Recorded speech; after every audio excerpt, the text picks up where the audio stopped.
Om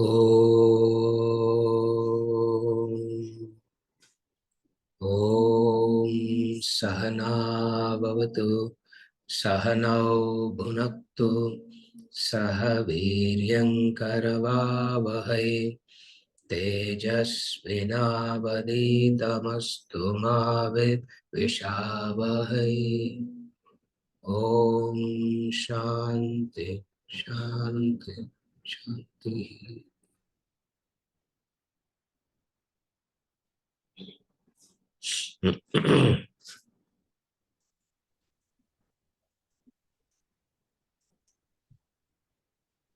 Arjuna uvacha evam satatayukta ye bhaktasvam paryupasate ye chapyaksharam avyaktam tesham ke yoga Yoga Vidya. vidyamaha. Shri Bhagavan uvacha Vayyaveshya mano ye ma nityayukta upasate Shraddhaya parayopetaha te me yuktadama mataha ye tvaksharamanirdeshyam avyaktam paryupasate sarvatra gamachintyam cha kutasthamachaltam Astanchalam Dhruvam sanniyam yendriyagramam sarvatra samabuddhayaha te prapnuvanti mameva sarvabhutahite rataha kleshodhikatarastesham avyaktasaktachetasam avyaktahi gatir dukkham dehavadbhiravapyate yetu sarvani karmani mayi sanyasya matparaha ananyenaiva yogena adhyayanta upasate tesham samudharta mrityu samsara sagarat bhavami nachirat partha vayyaveshita chetasam vayyeva mana adhatsva vayi buddhim niveshaya nivasishyasi mayyeva athavurdham na samshayah atha chittam samadhatum na shaknoshi mayi sthiram abhyasa yogena tataha Amichhatum dhananjaya abhyasepya samarthosi matkarma paramo bhava madarthamapi karmani yogan siddhimavapsyasi.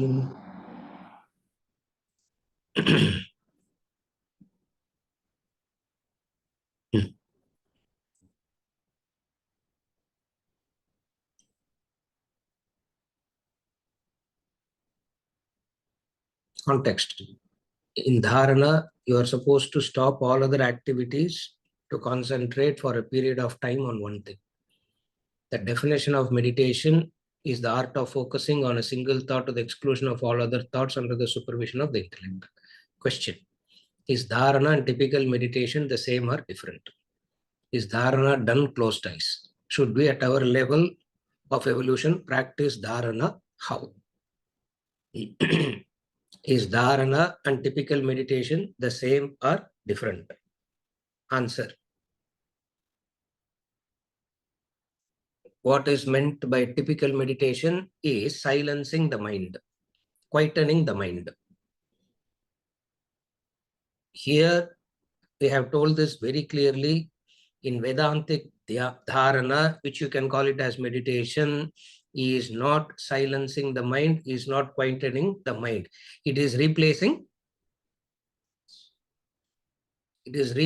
the thought. We don't make an attempt to quieten the mind here. We want the mind to be filled with the thought of divine. You follow? Therefore, typical meditation, I'm assuming what he means, what Amit means by typical meditation is what is practiced in the meditation classes, where they talk about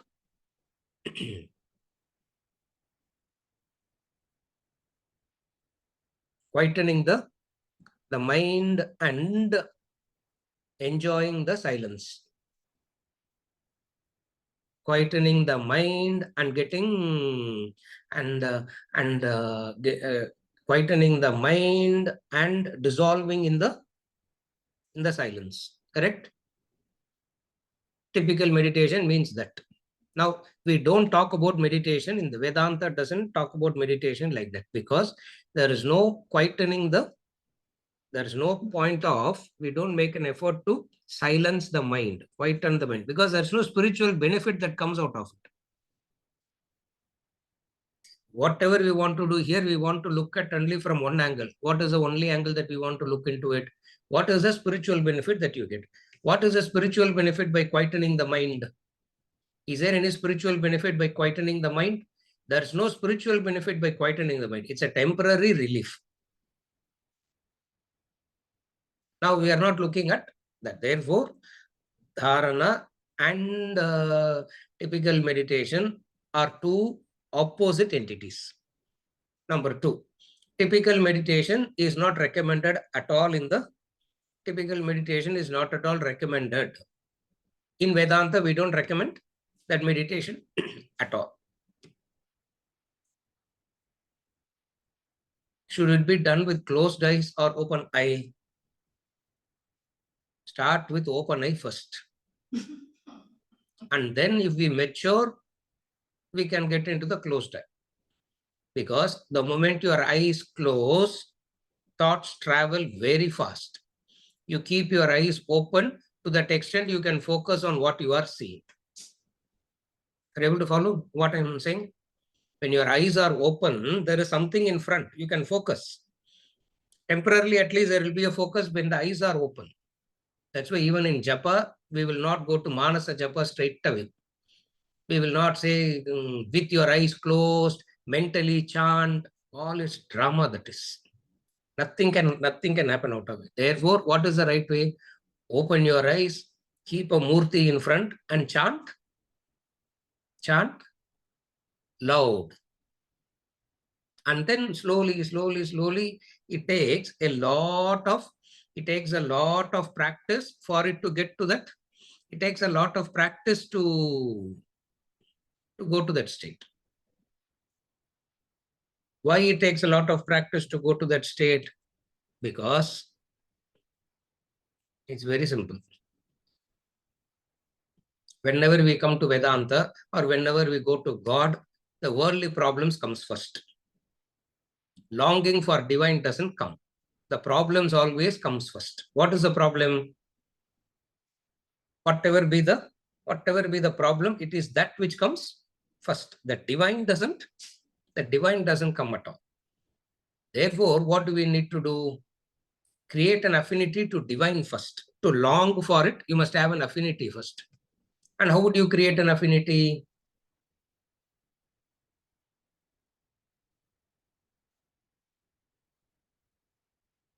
A lifestyle, certain practices. You follow? A lifestyle, certain practices. That's what we call as dharana. So the lifestyle practices that creates a longing for divine itself is meditation. There is no separate meditation as in you sit with your eyes closed for 20 minutes in the morning, 20 minutes in the evening, rest of the day do something opposite. It doesn't work like that. You follow? Therefore, meditation is a lifestyle. And if you say meditation is a lifestyle, obviously you can't sit with your eyes closed all the time. Therefore, it means what? Meditation happen amidst activities. Therefore, the conclusion that we come to is meditation should be made possible in and through activities. In and through activities. In and through activities means on a chosen activity, you focus first. On a chosen activity, you focus first. Now the mind is wandering. Now the wandering mind must be made to focus. Why are we worried about the wandering mind? Because you lose your productivity, because you cannot make profits. Therefore, wandering mind is dangerous. Why are we worried about wandering mind? That also I explained already. I think last class or previous class, we explained it very clearly. We are worried about the wandering mind. Why? Because wandering mind, punarjanma. Wandering mind, vasanas increases, punarjanma. We are worried about that. We are not worried about the wandering mind as in how everybody is worried about mind is wandering, I cannot concentrate. If I cannot concentrate, I cannot be efficient. If I cannot efficient, I will not get the results. We are not worried about concentration, wandering mind from that angle. We are worried about wandering mind from a totally different perspective. Incidentally, what happens, you will be able to concentrate. Incidentally, you will be productive. All that happens as a byproduct. Productivity will be increasing, no doubt about it. Your efficiency will increase, no doubt about it. All that will increase as a byproduct, but that's not what you are focused upon. You follow? So dharana means, the way that we talk about dharana is the constant thinking that goes in the background is I equaling Sharira Jiva. What is dharana? The I should be connected to Brahman. I am Atma Brahma. I am Atma Brahma. That is dharana. I am. The Sanskrit word I am is not the English word I am. Who are you? I am Amit. I am Atma. I am means this. This Atman is Brahman. That is dharana. When you say this Atman is Brahman, what is this Atman means?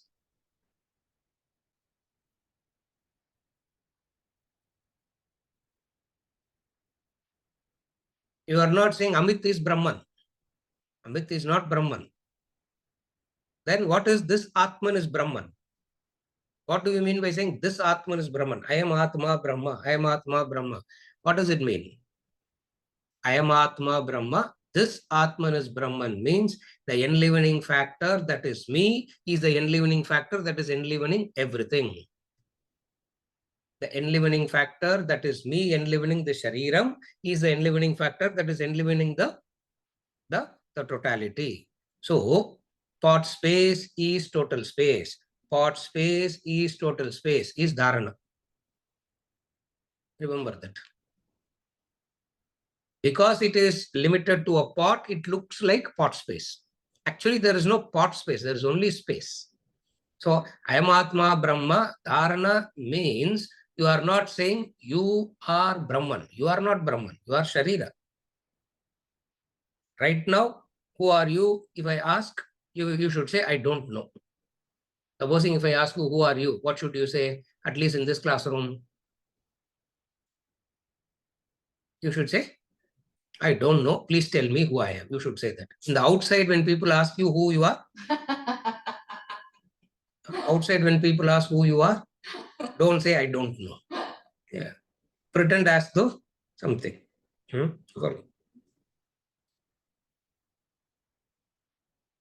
This Atman is Brahman. This Atman is Brahman. Who are you? The I is very clearly associated with the instruments, and the I has assumed the status of the instruments. Dharana is to replace that habit. It's a habitual connection. Habit, technical term for habit is vasana. Sanskrit word for Vasana equals habit. That which you do for a long period of time becomes part of you.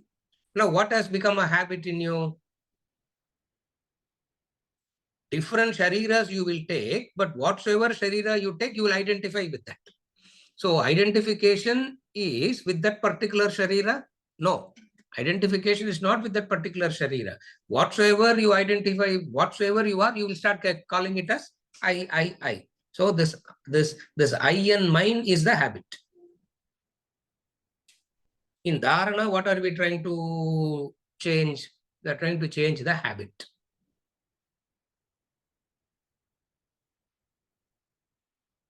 It's called pancha kleshas. The five difficulties. Vidya, asmita, raga, dvesha, abhinivesha. These are the pancha kleshas. Don't worry, I'll repeat all that.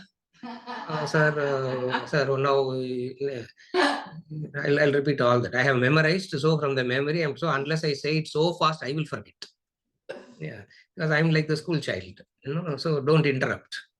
And if you interrupt, again, I'll start from the beginning. Narayanji, correct, no? So the first one is avidya. Avidya means the superimposition has become real. That is avidya. Ignorance. What is ignorance means? Avidya, technically we call as adhyasa, superimposition. So the five difficulties, pancha kleshas. The first one is avidya. Avidya means adhyasa, superimposition. Second one is asmita. Asmita means the I. That's why I gave this example. This is called vasana is asmita. What is asmi iti? The asmita means asmi iti, asmi. That's all. There's a big Sanskrit derivation for all that. I'm not going to the Sanskrit derivation. Even though you may say Sanskrit class is better than your philosophical discourses. Asmita means whatsoever body you identify, whatsoever your bodies you will identify with that body.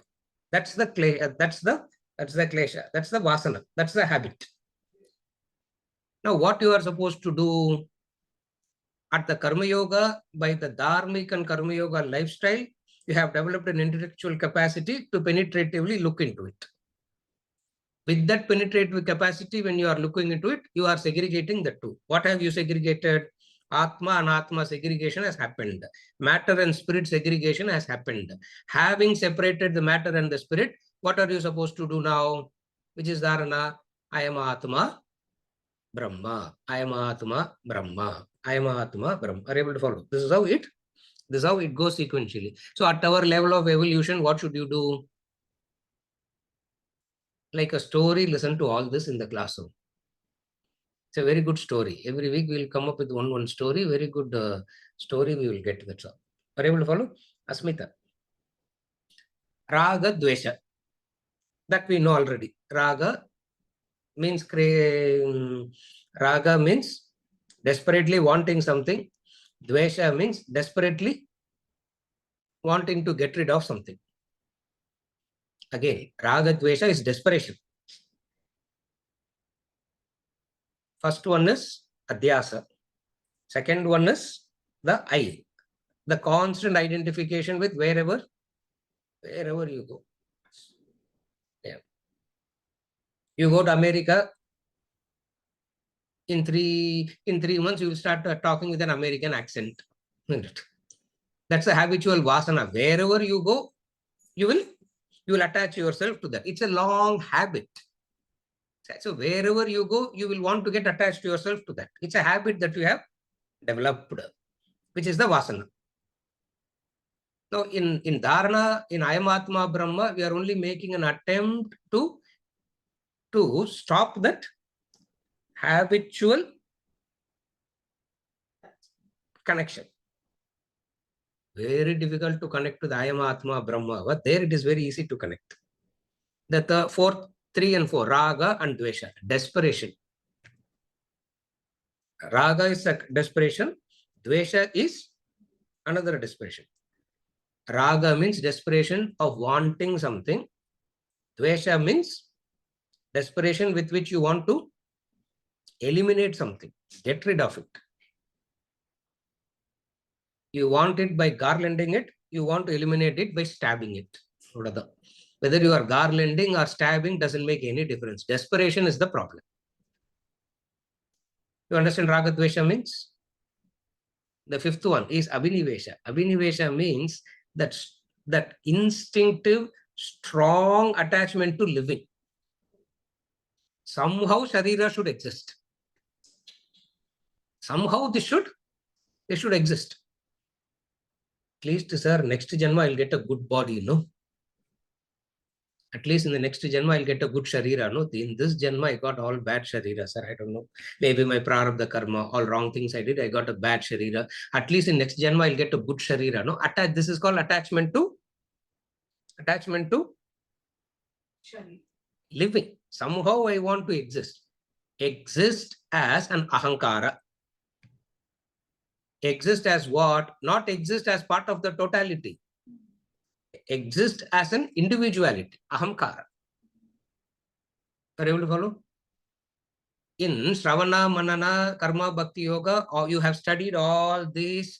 You have distinguished all this very clearly. You got convinced about all this very clearly. Now you have gotten into a maturity, which is a spiritual evolution. You are supposed to do dharana. What is the dharana? I am Atma, Brahma. What is that Atma here? The same enlivening factor. Because of the association, in the Atma Bodha, he calls us Upadhi. Because of the association with the Upadhis, it appeared to be so. He gives a beautiful example. Crystal appearing like red because it is in proximity to, when it is proximity to the red flower, it assumes the redness. So the red color of the crystal is vasana. The red color that the crystal has assumed is the vasana. Because of what? Because of proximity. Through buddhi, you have to segregate through buddhi, through understanding, you have to separate. Through buddhi, you separate. You follow? Therefore, at your level of evolution, should we do dharana? At your level of evolution, you are already doing dharana. Don't worry. You don't understand how you are being brainwashed in these classes. You don't know. You don't understand that. Suddenly, one day you'll wake up like the titration thing. A drop will fall, and then you look back. You will know how you have been taken step by step by step. How you have been taken. You will realize that. Yeah, that's where we have that Vande Guru Paramparam. That's where that entire Guru Parampara gratitude comes to. Yeah, Vande Guru Paramparam. Sadashiva Samarambam, Shankaracharya Madhyamam, Asmadacharya Pariyantam, Vande Guru Paramparam. Forget the first line. Any title you want to give to the first line, you give. Narayanam Padmabhom, you start. If you don't have anybody to the first line, doesn't matter. Asmadacharya Pariyantam, Vande Guru Paramparam. So don't worry about. Understand the concept of dharana, because it requires lot of preparatory disciplines. If you are not qualified, if no one is qualified to do dharana, then why talk about it? No. In the classroom, everything will be taught and the sequence will be given to you, so that you internalize the sequence. Next clarification. 1 second. Yes. If you are saying I am Atma Brahma, in Dhyana, what will you chant? In Dharana, it is I am Atma Brahma. In Dhyana, what will you do? In Dhyana, sound silence.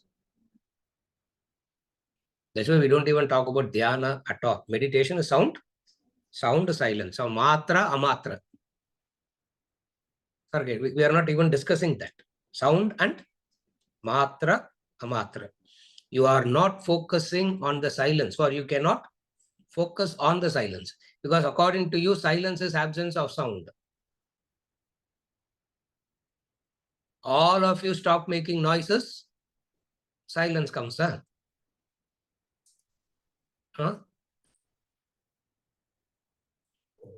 Mandukya Karika talks about it so elaborate. I don't know when are you even going to study all this. The Mandukya Karika talks about the origin of silence, not the origin of sound. Correct? Origin of sound, origin of silence. What is that origin of silence? Next week, edit pannidungo. Origin of silence, elaboration, that question will get edited straight away. Yeah, it's a beauty. That's dhyana, where you are distinguishing the silence that you know is absence of sound, but that is not actual silence. Then what it is? Because sound and silence comes out of that, something deeper than that. That is what we try to understand in dhyana, meditation, in the Vedantic meditation. And don't worry about Vedantic meditation, because up to dharana only we talk. Up to dharana we will teach. Once you come to the dhyana level, we will prostrate to you. Yeah, we will immediately prostrate to you. And now we know what effort that person has done to come to that height, prostrating to that effort that person has. That's why anybody who says I'm meditating, we will prostrate. Just as in the Upanishad, the Gargi Brahmana goes to the king Ajatashatru. Yeah. He goes and tells the king Ajatashatru that I will teach you Brahma Vidya. Immediately the king stands up. King didn't ask for Brahma Vidya at all. He's simply going and telling, I will teach you Brahma Vidya. He had an appeal letter, donation letter. He went with that appeal letter to the king and said, I will teach you Brahma Vidya. Immediately the king stood up. The fact that you said that you will teach me Brahma Vidya, 1,000 cows I have given to you. This Brahmana, this Gargi, who's going and teaching, now Gargi, not some other Gargi, same name will come everywhere. Yeah. This Gargi has no clue to Brahma Vidya. He just memorized in the Sunday morning teacher Madri Avru. Yeah, somewhere he has memorized something, comes and teaches. But Ajatashatru, the king, is a Brahma Jnani. So when he says, I will teach you Brahma Vidya, immediately the king stands up and says, the fact that you told that you will teach Brahma Vidya, 1,000 cows given to you. Extra another 500 cows, he says. Why? Because everybody goes behind Janaka. You came to me, so for that, another 500 cows. End of the conversation, the Brahmana falls at the king's feet and say, only this much I know. Beyond that, I don't know. He said, don't worry, I will teach you Brahma Vidya along with the 1,500 cows. I thought, when I studied that long back, I thought if I should also get to a guru like that, who will give you 1,500 cows and Brahma Vidya also. What a deal it is, huh? It means that king knows anybody who talks about Brahman, anybody who talks about Brahma Vidya, he has such a, even if you don't know it also, it's okay. And the Vartha Vailend Vardilla.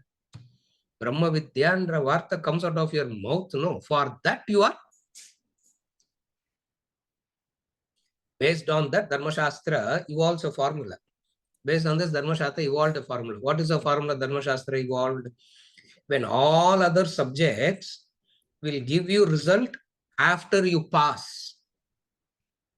IIT la சேர்ந்தாலே வேலை கிடைக்காது. Correct?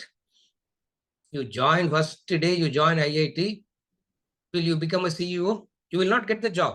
You have to pass through the IIT, everything. So in all other education, you get the results after you pass. Here, I'm studying knowledge. The fact that you say I'm studying itself gives you that privilege. Narayanji. That's why when students come, we want to support so much. Why? The fact that they are studying itself is the support. Dharma Shastra gives that based on that Ajata Shatru Gargi discussion, Dharma Shastra evolved a formula.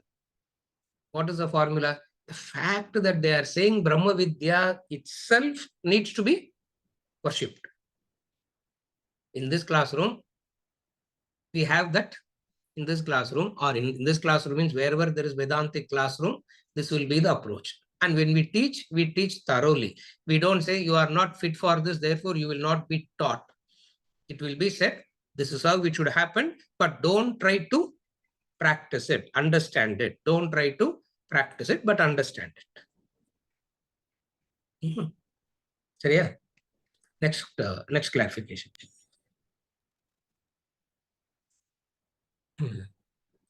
In dhyana, as you are engaged in all the activities, one part of is constantly remembering the object of meditation. In dhyana, are we holding to two thoughts in our mind at the same time? One, the object of meditation, and the other thought as to whatever activity you are doing. Is it like having background music playing while you go about your activities? Exactly correct. It should, the thought of divine should be in the background all the time. That's where in Vedanta treatise he gives the example of the Shruti. Should be in the background. Should we be practicing dhyana? Is dharana and dhyana part of bhakti yoga or part of another sadhana? It is bhakti yoga. Because you have an object of meditation and you are meditating on it. Duality is there. Wherever duality remains, that is bhakti yoga. Wherever the duality dissolves, that is called. Wherever you make an attempt to dissolve the duality, it is called jnana yoga. So in meditation, you are not trying to dissolve. You are only trying to get focused on it first. It's part of bhakti yoga. That's why japa, all that is going to discuss in the same chapter, all this is going to discuss. All this is part of bhakti yoga. Any other clarification? One second. 1 second. Yes. Just ask the question. Don't give preface. She said at my ignorant level. I said just ask the question. Don't give preface to the question. How do I break this default pattern of garlanding myself and killing the completely? Yes.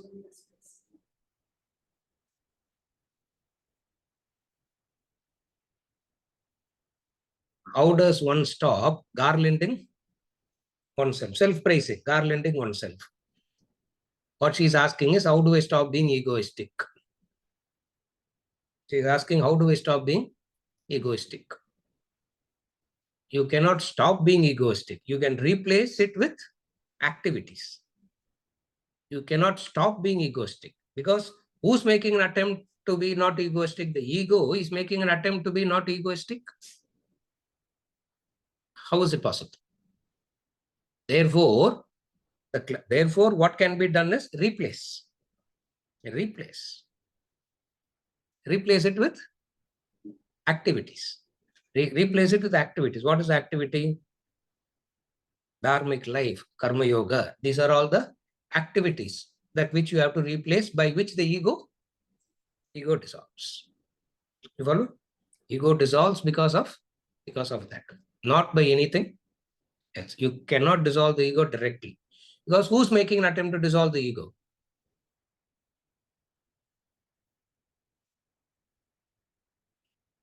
Remember the statement. I'm a very humble person, sir. I'm a very humble person. Does it make any sense?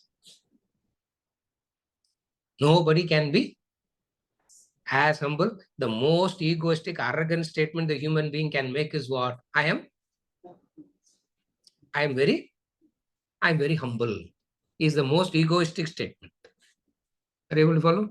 Because ego comes and gains a backdoor entry. Therefore, you cannot stop being egoistic. You can only do karma yoga. Karma bhakti. Karma yoga means obviously karma and bhakti together. Very difficult to do bhakti. You will like action. You will like, everybody will like action. Why everybody will like action? It feeds your ego. Bhakti you will not like. Nobody will like bhakti because bhakti is diluting your ego. You have to say somebody is powerful than you. That's why people don't like bhakti. People like karma and jnanam they will like. But bhakti is very difficult. Why? Because in bhakti you have to say, there is somebody who is higher than you. How can your ego accept it? That's why people say, sir, I'm not the bhakti type, sir. Say, okay, don't worry. Some more knocks and shocks you will get and you will become bhakti. So the more knocks and shocks is required. That's all. It's not a great achievement. It's just being very. Have you ever observed people will like action because it feeds the ego? Jnanam also you will like because you can just sit and intellectualize everything and keep on endlessly verbal diarrhea. Yeah, jnanam na verbal diarrhea. Karma na egoistic action. Bhakti konja difficult. Why? Because in bhakti you are supposed to accept somebody is supreme. There is a supreme entity and that supreme entity guides your life. There is a supreme entity and that supreme entity guides your life. That's why the first few chapters of Bhagavad Gita, everybody likes and they will stop. 7 to 12, they will leave out of choice. Because here he is establishing one thing, what? Saguna Upasana, he is establishing. There is bhakti, there is God that he is establishing. These are all for emotional people, sir, not for me. Are you able to follow? So for ego to eliminate, you need to learn to eliminate the ego, you must bow down. You must bow down. Today, bowing down has literally stopped. Bowing down means mentally bowing down, not physically bowing down. Even physically start with it first. Doesn't matter. At least physically start with. Mentally it will happen one day. What does mentally bowing down means? There is a supreme power and that supreme power is called God and I am devoted to that and I am grateful to that. And that Supreme God will not give all that I like. Supreme God is not going to pamper me. The Supreme God is not going to keep my ego tickled. The Supreme God is going to break my ego. The Supreme God is not going to tickle me. The Supreme God is not going to keep me entertained. The Supreme God is not going to pamper. Yeah. God get a poga custom jasti vardu, sir, people say. I said correct. Because it will, that's how ego gets broken. You follow what I'm saying?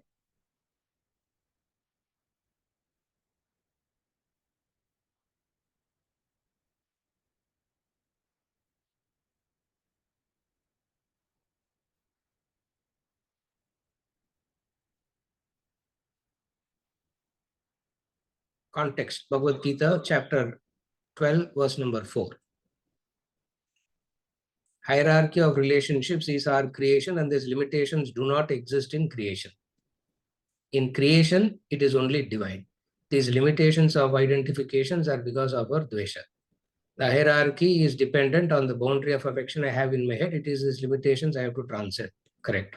My question is, are desha, kala, patra, nimitta also constructs of mental limitation, just as relationship hierarchy is? Yes. It is also part of mental creation only.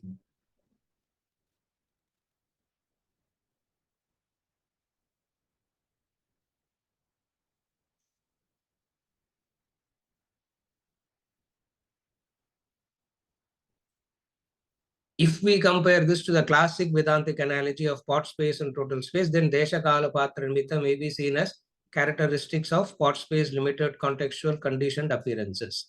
Wrong. Classic Vedantic analogy of spot space, total space says there is no difference at all. The difference is an appearance. There is no difference between spot space and total space, but it appears to be different. It's an appearance. Therefore, it's not the same. Whereas the corresponding absolutes, all-pervasiveness, eternity, universal self, divine order, are of the nature of total space, which is divine, indivisible, ever-present. No, spot space, total space has the same quality. They don't. The spot space doesn't have a different quality. Total space doesn't have a different attribute. Both are of the same. You follow? Thus, from the absolute standpoint, everything is divine, and these distinctions are only superimpositions. However, from the transactional standpoint, these distinctions serve a practical role. One must still act in accordance with Desha Kala Patra Nimitra. We are not discussing about how do you interact. We are talking about what should we understand. When we talk about interacting, various factors comes in, and in an open classroom like this, we don't discuss that. What to do in an open classroom, we cannot discuss what to do. Now, in an open classroom, we can only say do karma yoga. What to do? Do karma yoga. Because what can be told to one will be different to others. However, from the one must still act in accordance to Desha Kala Patra, guided by dharma and discernment without losing sight of their essential and reality, the light of truth. Because right now, that's what you need to. That's what you need to do. You need to do that.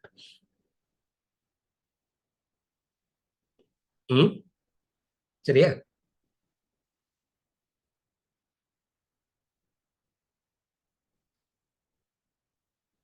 அவ்வளவுதானா? இன்னும் இருக்கா? Yes.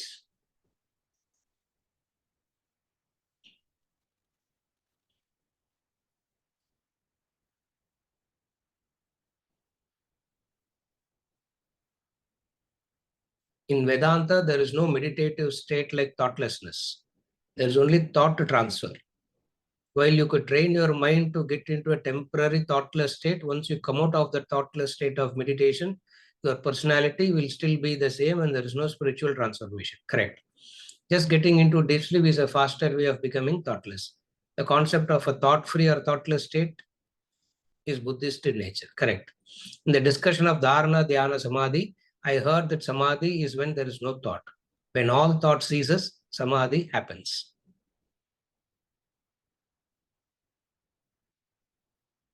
Please explain the state of Samadhi and what it means in Vedanta. Samadhi means a state of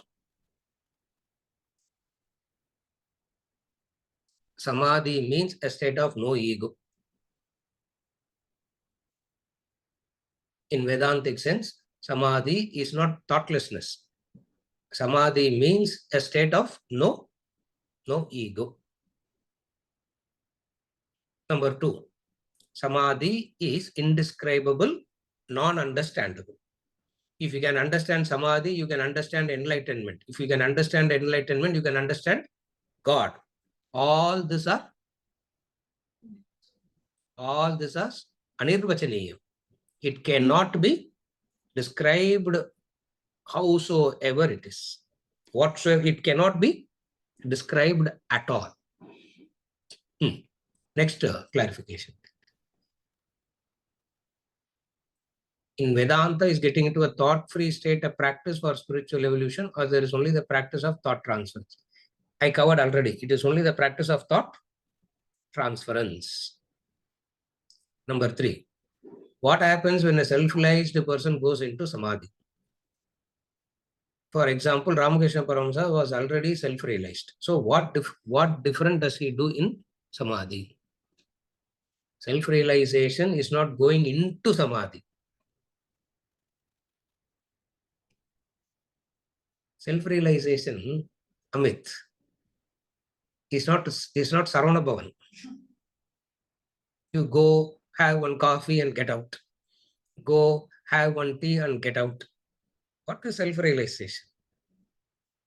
Huh? What is self-realization? Indescribable, that state is. Indescribable is that state. So what does Ramakrishna Paramahamsa do after self-realization? After self-realization, he doesn't do anything. Because realization means there is no Ramakrishna Paramahamsa. Full stop. After realization, there is no Ramakrishna Paramahamsa. But sir, I saw Ramakrishna Paramahamsa for 30 years living. That's your problem, not his problem. So realization means individuality has ceased to exist. There's no... So what will he do in Samadhi? There's nothing. Samadhi is not a doing.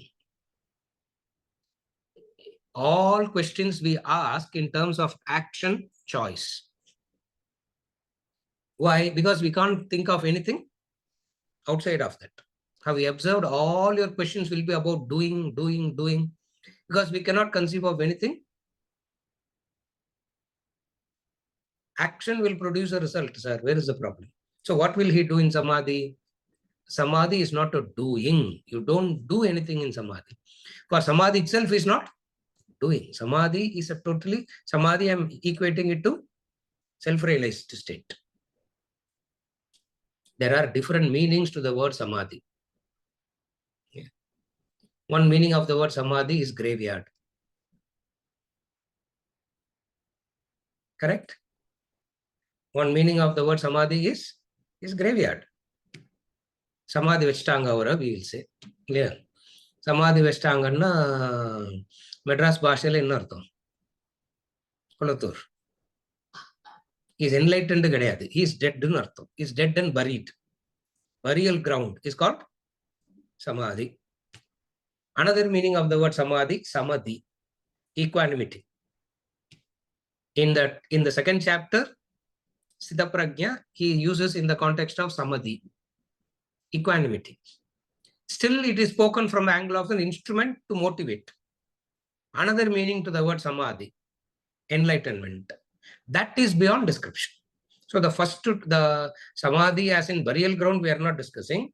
Samadhi as in enlightened state, we are not discussing. Samadhi as in Samadhi, equanimity, which is a practice.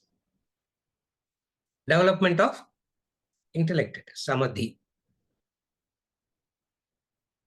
Siddha prajñas tadochyate. Siddha prajñas tadochyate. He keeps on saying in chapter 2.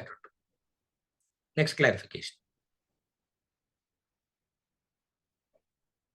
If no transformation takes place by training ourselves to be thought-free in typical meditation, we could achieve the same through deep sleep. Then how does transformation take place in dharana after the session is over? Amit.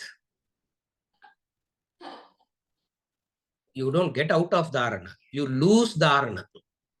You don't have a fixed time for dharana, get in and get out. You are supposed to be in dharana all the time and you will miss it. Whenever you miss dharana, you come back to it. Are you able to follow? Whenever you miss dharana, you come back into dharana. There is no after the session of dharana is over, what will you do? No. After this class session is over, what will you do? Go to the next activity. When you go to the next activity, all that is said in the class, you should not forget. Then you are practicing dharana. Are you able to follow? Whole day you will be in activity, and whatsoever is said in the class remains in the class. Yeah. Whatsoever we speak in the class should stay in the classroom only, correct? No, it should stay in your... then you are practicing. There's no getting out. You lose it, you make an effort to remember it.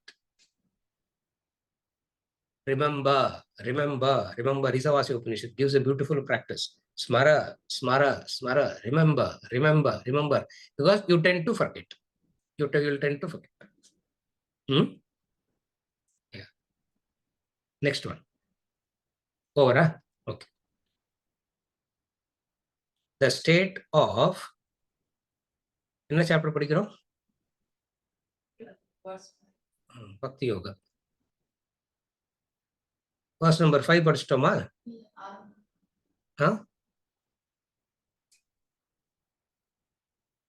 Verse number 5. Kurvati padinga.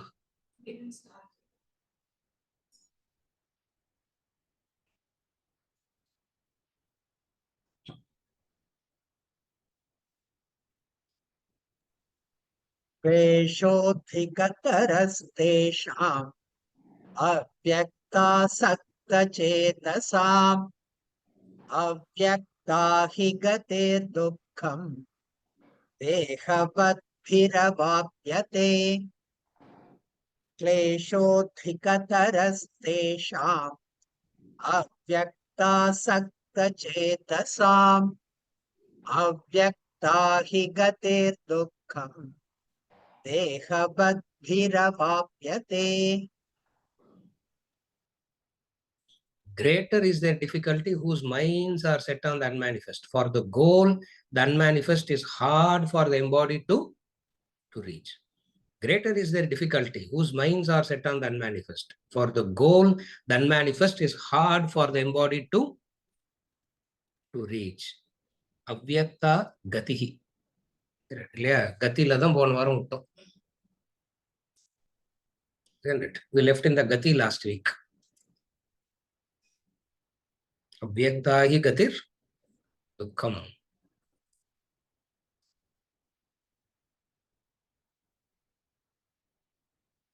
Vyaktam manifest, avyaktam unmanifest. That unmanifest is not the opposite of manifest. That avyaktam is not the linguistic opposite of vyaktam. It is vyaktam and beyond that. Vyaktam, manifest, and avyaktam, unmanifest. So whenever we talk about avyaktam, that avyaktam should not be misunderstood as linguistic opposite of vyaktam. Avyaktam means it is manifest plus something beyond. It's not opposite. Avyakta hi gatir dukkham. Those who try to worship the avyaktam are in greater difficulty. Why they are in greater difficulty?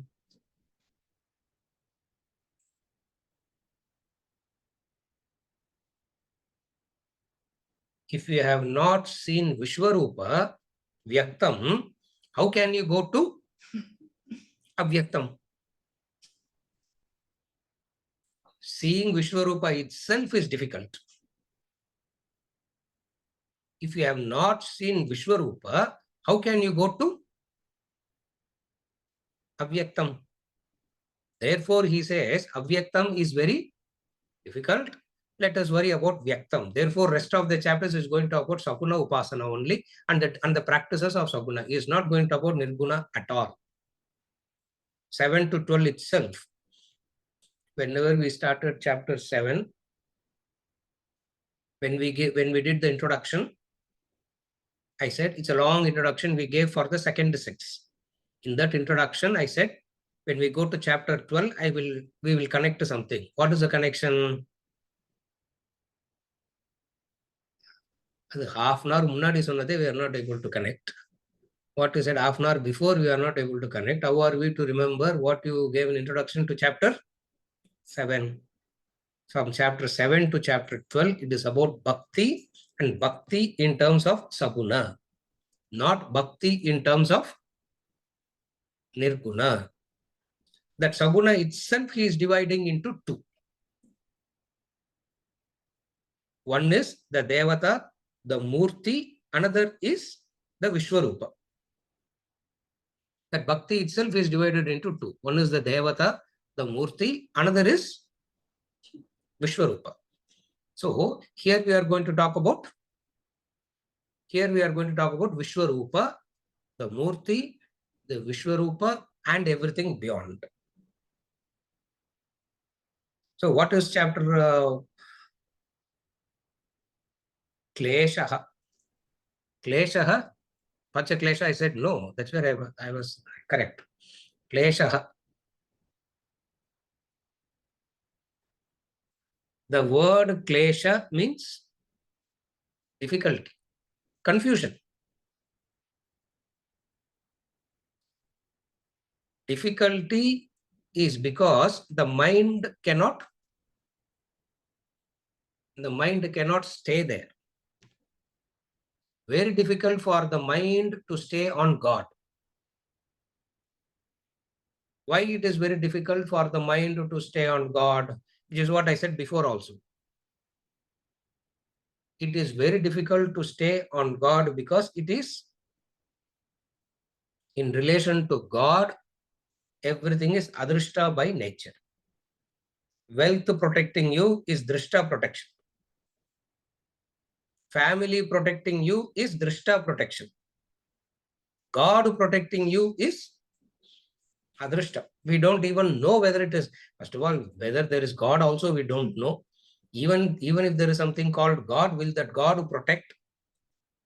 And that God is Nirguno, Nishkriyo, Nityo. Oh my God.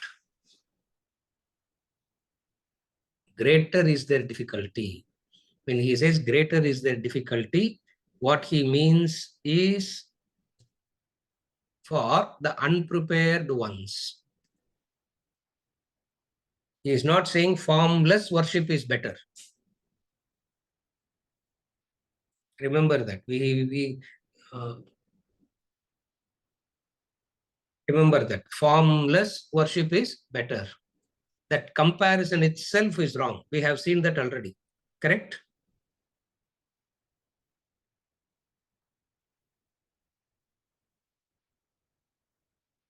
Bicycle is a fast method. And the person doesn't have legs. Does it help? Bicycle is the method only if the person has legs. So is bicycle faster or slow is dependent upon?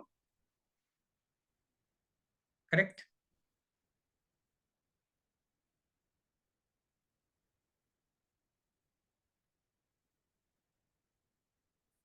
For the person who doesn't have legs, one method. For the person who doesn't have legs, borrow legs. How do you borrow legs? How do you borrow legs? Bullock cart. You borrow the legs of horse.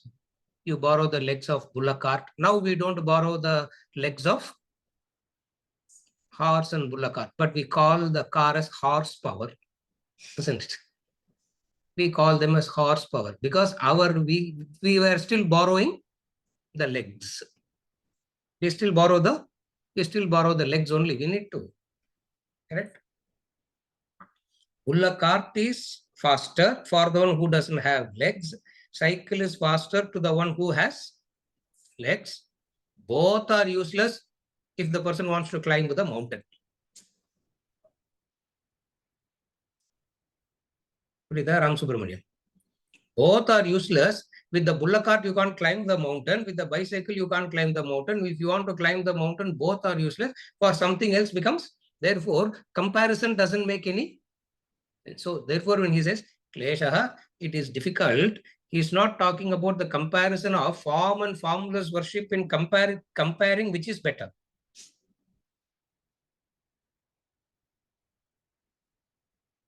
Comparing, contrasting, which is better, which is inferior, which is superior, is a play of the ego in teaching. Krishna has no time for all that. He is not interested in comparing and contrasting and proving which is faster. He is not interested in all that. He says, for this fellow, it will not work. For the vast majority, it will not work. Why? Because Sharira Abhimana, Deha Abhimana from Ishwara Abhimana. Bhakti is Ishwara Abhimana. Now we have Deha Abhimana. Deha Abhimana means what? See, little bit of cut here, little bit of this thing here. How much Abhimanam you have on your body that you immediately want to fix it. Not only you want to fix it, you want to ensure that it doesn't occur again. You are so careful, you are so protective, you want to fix it up because Abhimana. Abhimana is there, correct? Ishwar Abhimana is not to that extent. Because God can. Your body can't wait, but God can wait. No.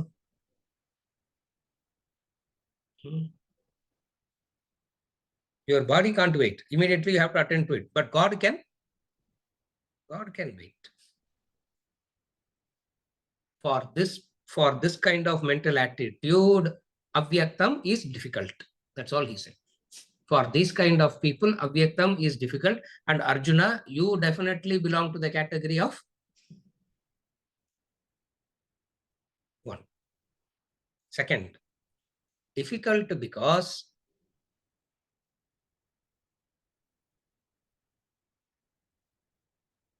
all the problems of samsara will be taken care of by the divine. I need to do what I ought to do. That is bhakti. Problems will be taken care of by the divine. I need to do what I ought to do is bhakti.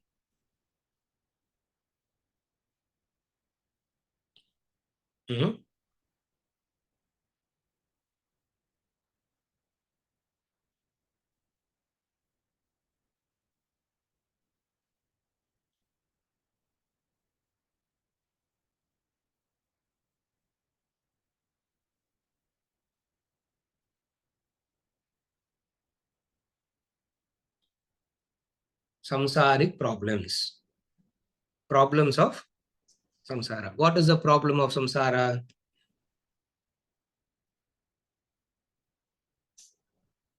All human problems boils down to only two. All human problems ultimately boil down only to two. Material, emotional. That who are my crisis and all people don't have. So we are not discussing about that. That's a third problem. The spiritual problem.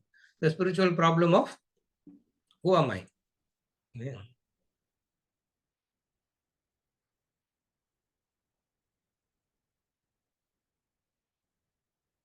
Samsaric problem is always two. What are the two? Material and emotional. Between material and emotional comes physical. So add that also. So all samsaric problems will revolve around three. Material, physical, and emotional. What is emotional problem?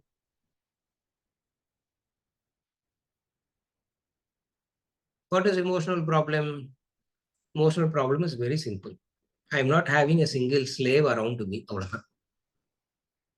That's all. Emotional problem is no slave around me, sir. Everybody wants me to be a slave, but there is no slave for me. That's the emotional problem. Yeah. You are able to understand this? Ram Subramaniam. The emotional problem is யாருமே சொன்ன பேச்ச கேட்க மாட்டேன்றாங்க sir. Nobody is listening to, nobody is paying attention to me, nobody is listening to me. Even the children are not listening to me, sir. Yeah, so emotional problem means what? Somebody must listen. Listening means what? Stand up, stand up. Sit down, sit down. Wait, wait. Emotional, that's all emotional problem. Very emotional problem, big deal. Material problem. What is material problem? Inflation adjustments and investments returns are not matching. Material inflation adjustments. I tell you, I don't know what is that inflation, what is that adjustment. I still can't understand. Don't start one lecture for me, yeah.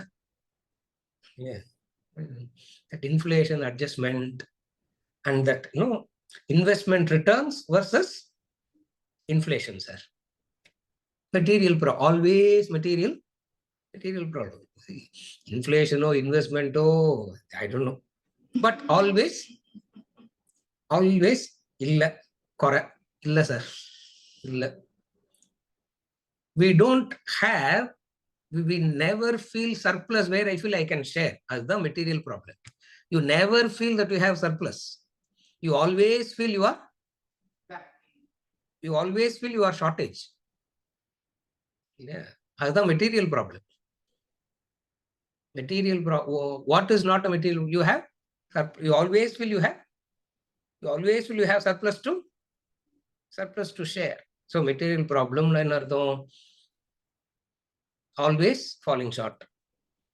Emotional problem, no slave. Physical problem, disease, one after the other. All these three put together in one word called samsar. If God is there, He should not give me all this, no, sir. Because I am having all these three, there is no God. Logic is very correct. If God is there, I should not have these three. What is these three? God will have to ensure always my investments beat inflation. If inflation is growing in 5%, my investment should grow 150%. I don't know, whatever be that percentages. Yeah. 10? Next. 10x. 10x. God, those people wear those badges also and walk around. 10x. What are you working for? 10x. Commissioner, 10x na purida?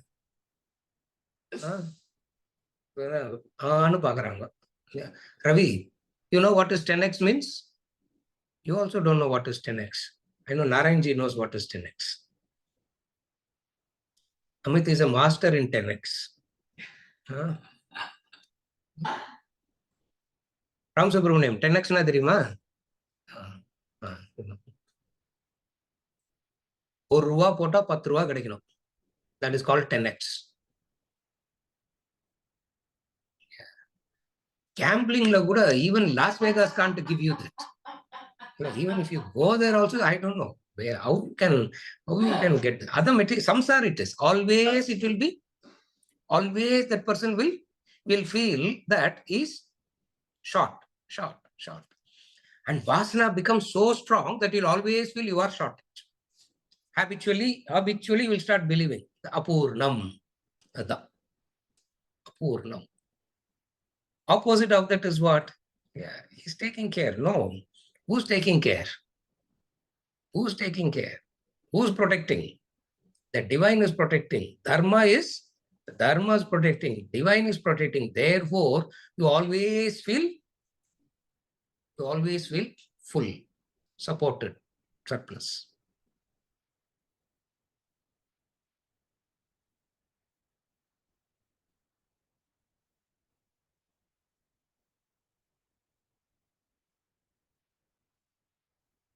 Have you ever noticed? Take a simple example. Bhakti Nata. You throw the child up, child is laughing, enjoying. Why? Why? You throw the child up in the air. The child is enjoying, laughing. Why? Why the child is laughing, enjoying? Adult rendinchi thugunale, they are screaming and crying. Isn't it? You lift an adult to 2 inches from the ground, they go so tired. Oh, no. The child, it's flying 10 feet in the high, 10 feet in the sky, it's flying. It's enjoying, it's smiling, it's laughing. Why? Father's hand is going to catch it.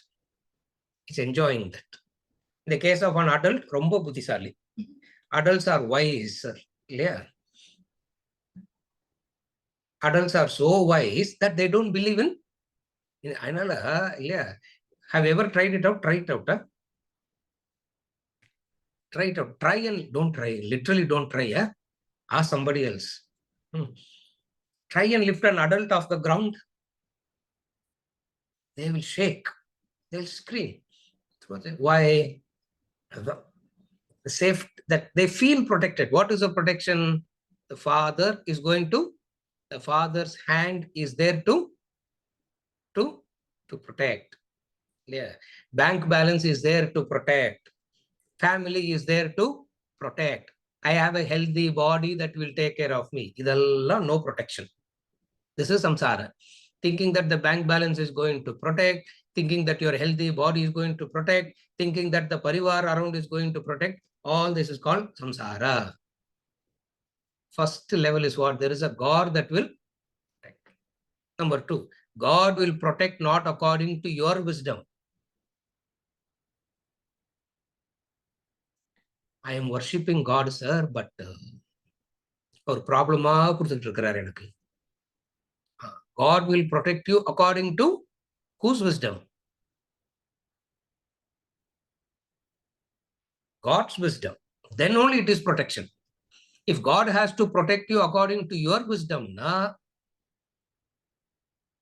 one ignorant protecting another ignorant. That's why very difficult to have bhakti, because God will protect, sir.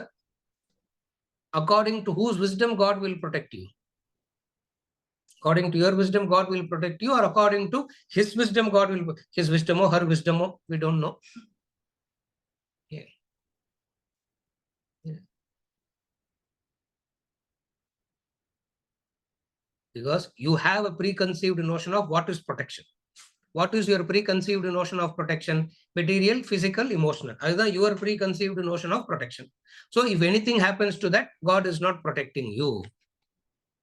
Avyakta hi gatir dukkam.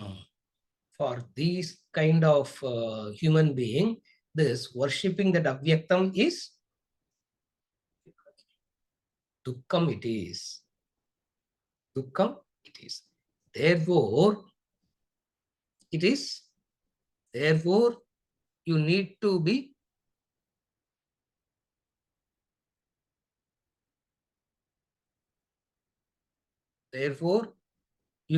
very clear. What is the clarity that you require? God is protecting. God is protecting. If suffering comes to you, in that suffering lies your welfare. This is bhakti. When everything is going in your way, where is bhakti?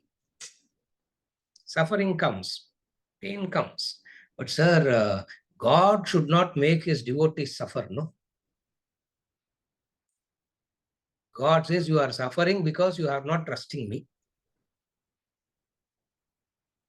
It is the job of God to take care of his devotees. Tulsidas writes very beautifully. Rama lost Sita. Ravana abducted Sita. He is coming back and crying. Yeah. Oh God, the way that he was crying about Sita's loss. He's chasing the deer. He's talking to the trees. He's talking to the sun. He's talking to the moon. He's talking to all the inanimate, inert things around, and say, do you know where Sita is? Do you know where Sita is? Looks like there is one battle that has happened there. It looks like a battle had happened here. Do you know what happened to her? Do you know what happened to her? Do you know what happened to her? Lakshmana has to compose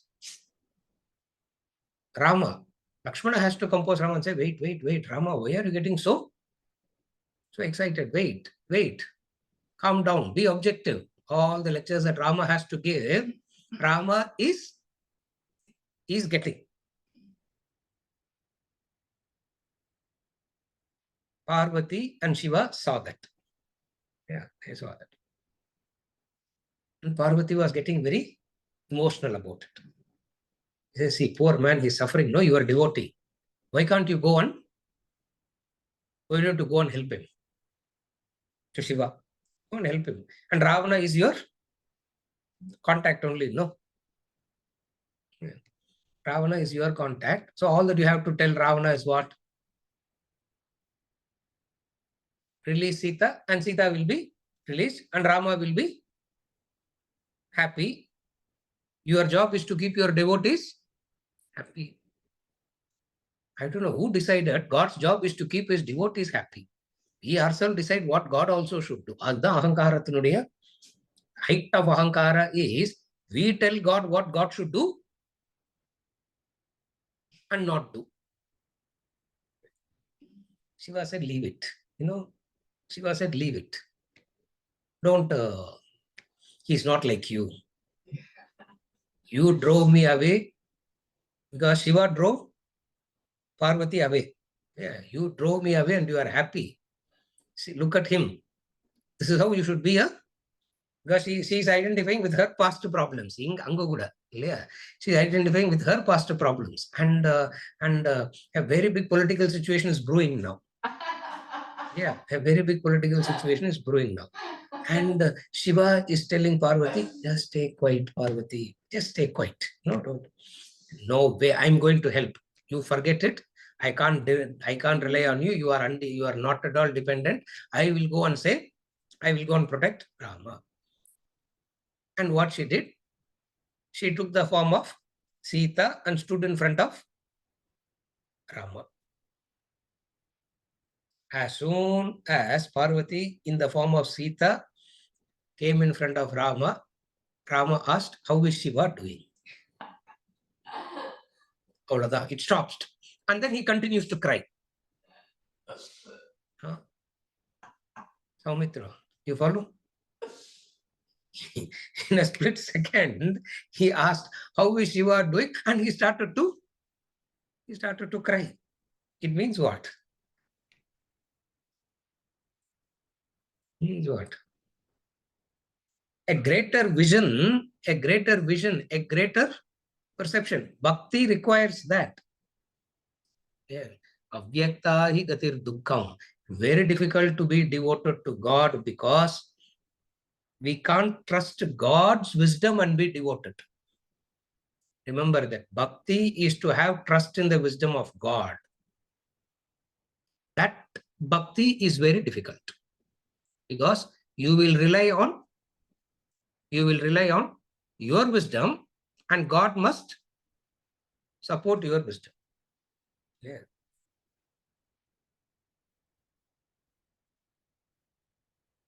Deha adbihi vapyate. Deha, the deha abhimana. As long as you have the deha abhimana, you cannot aspire for avyakta hi gatir dukkham. Here, avyakta means moksha. It's not debating between form God and formless God. It's not a debate between God with form or God without form.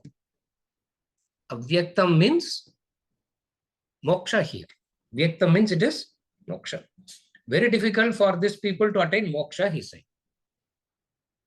But then at a very superficial layer, if you interpret, it will be like the interpretation between form and formless. Avyaktam is moksha. Why do we say avyaktam is moksha? Because you don't understand. You can understand bondage and you can understand the consequences, suffering of bondage, but you can never know what is moksha. First of all, is there a thing called moksha is avyaktam? Even if there is avyaktam, the Shastras keep on telling you this is the path to moksha. That is also avyaktam. There is this dharma. Everything about it is avyaktam. Very difficult.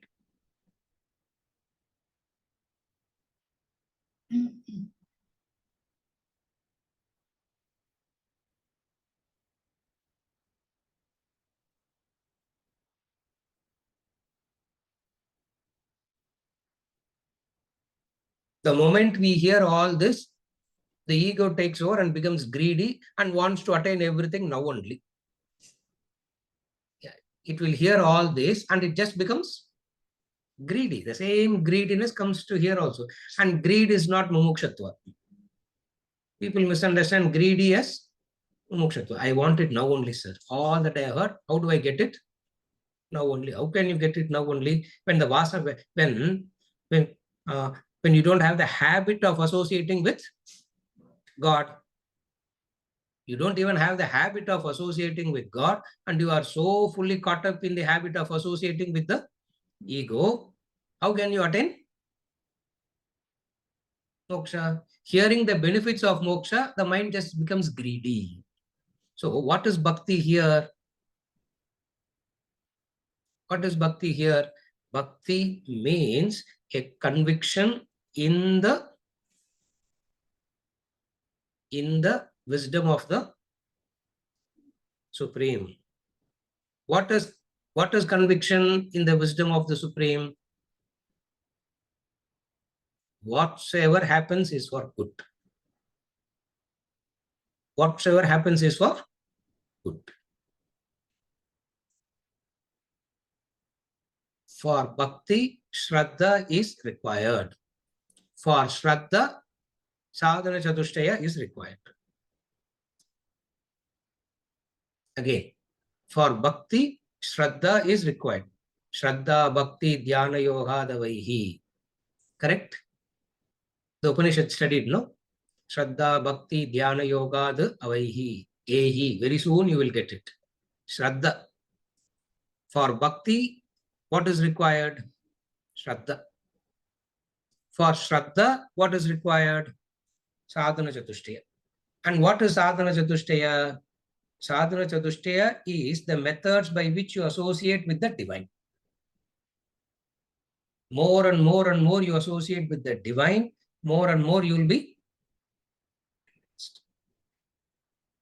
So even when problem comes, you understand those problems are not problems at all. Why? Because why? Prasada it is. It is prasada. Yeah. What is prasada buddhi? What is prasada buddhi? Remember that story. When one day Rama went to have a bathe in the Sarayu river. He placed the arrow in the sand and went to have a swim in the river. After, when he came back, he took the arrow back. He saw a frog. A frog about to die, because when he put the arrow in the sand, it pierced the frog. Rama said, "You should have screamed, no, you should have told me no. Immediately, I would have taken it out." Frog said, "See, when somebody attacks me, I will say Rama. When I see you poking me, I'm happy," it says. That is Shraddha. When somebody attacks me, I will say Rama, you will come. Now, who is poking me? Rama is poking me. When Rama is poking me, why will I go to somebody? Why will I even go to anybody? Yeah. That is moksha. That is Shraddha. That Shraddha will take that person to moksha. But sir, we should also use our intellect, no? Yeah, but we should also use our intellect and not be blinded like that. No, otherwise we'll be exploited and vulnerable. No, we should not get cheated. We should not be exploited. We should be careful also, no, sir. Remember, you can be exploited only when you are selfish.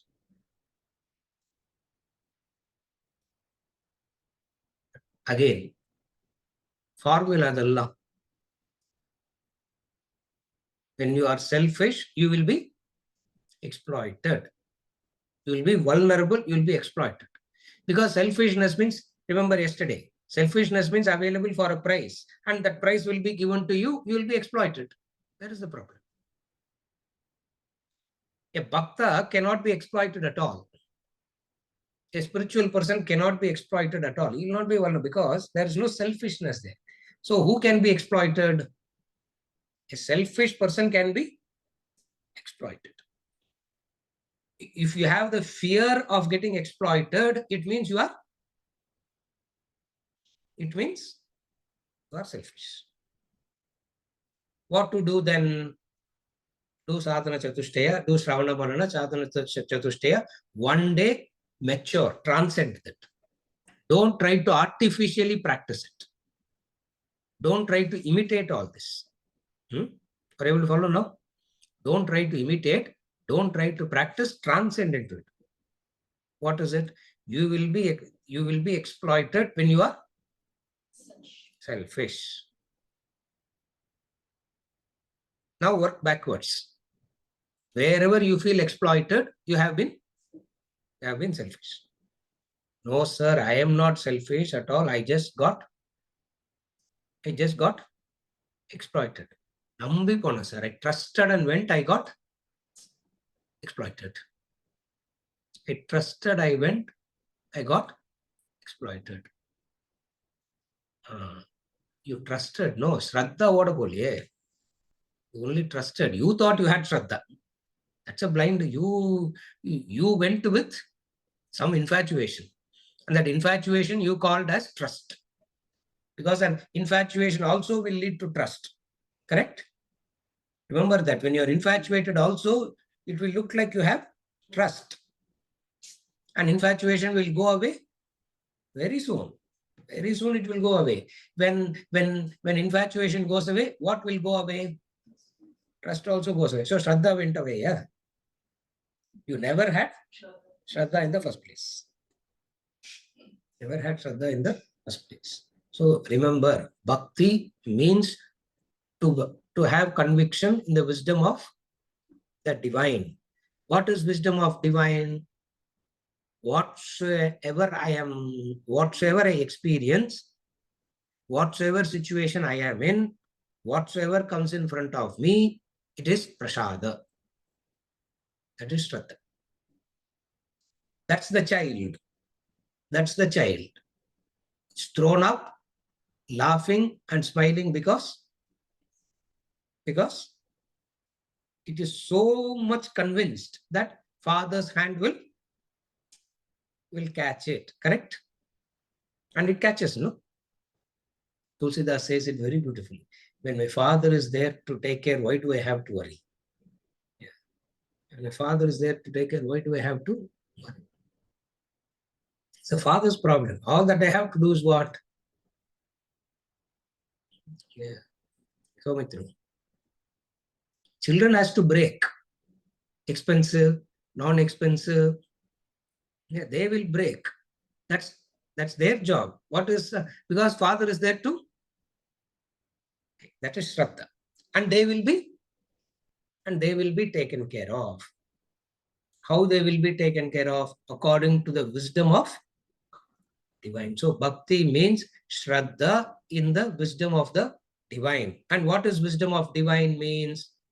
Whatsoever situation I face, whatsoever situation unfolds in front of me, whatsoever circumstance I am in, that is for my welfare. That is for my welfare. That is Shraddha. That is bhakti. In order to do that, continuous long association with the divine is required. And how do you associate with the divine? That's where a lot of upasana methods comes in. How do you know that you are doing those upasanas rightly? 35 qualities. How do you know that you are doing those upasanas rightly? How do you know that you are doing all that rightly? Those 35 qualities that he's going to talk about will be happening. This is verse number 5. We'll continue with verse number, one clarification. Yes. You use the word dukkha. Yes. Bhakti. Yeah. Huh?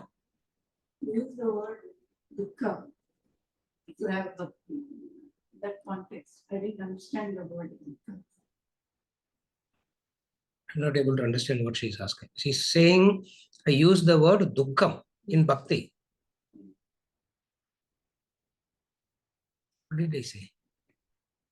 I'm not able to understand. Did I say bhakti requires dukkham? Not requires. Ah. You use that word dukkha. To develop bhakti or whatever. I don't know. I'm not able to remember. Does anybody, just put the hand up? I'm not able to remember. In bhakti, no dukkham will be there, I would have said. In bhakti, there will not be any dukkham. That is possible. Whatsoever the circumstances, in bhakti, there will not be a dukkha. That much is possible. Bhakti will not give dukkha, or dukkham will not take away your bhakti. So if I have dukkha, no bhakti. And if I feel experiencing dukkha, no bhakti. If you have dukkham and you are not able to understand the dukkham rightly as prasada buddhi, then you don't have bhakti. If dukkham can be seen as prasada buddhi, if dukkham can be seen through prasada buddhi, you have bhakti. Only this much.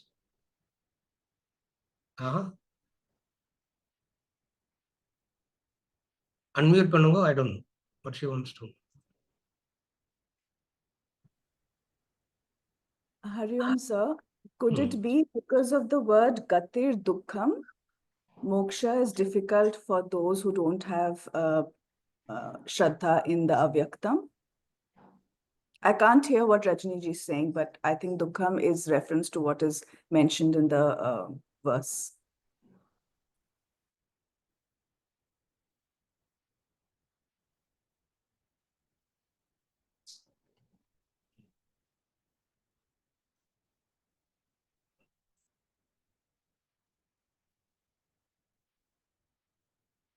The verse only says it is painful because you don't have the maturity. Verse only says it is difficult. It is difficult because you don't. Difficult means unfit. Difficult means unfit. Vyaktahi gatir dukkham, unfit people doing this. Yogyata illa. Adhikaritvam kadayadu. There is no yogyata, there is no adhikaritvam. So difficulty means unfit, not fit for it. Because you are not fit for it, it looks like dukkam. That's what the verse is saying. But I don't understand what you are clarifying. Anyway, come back next week.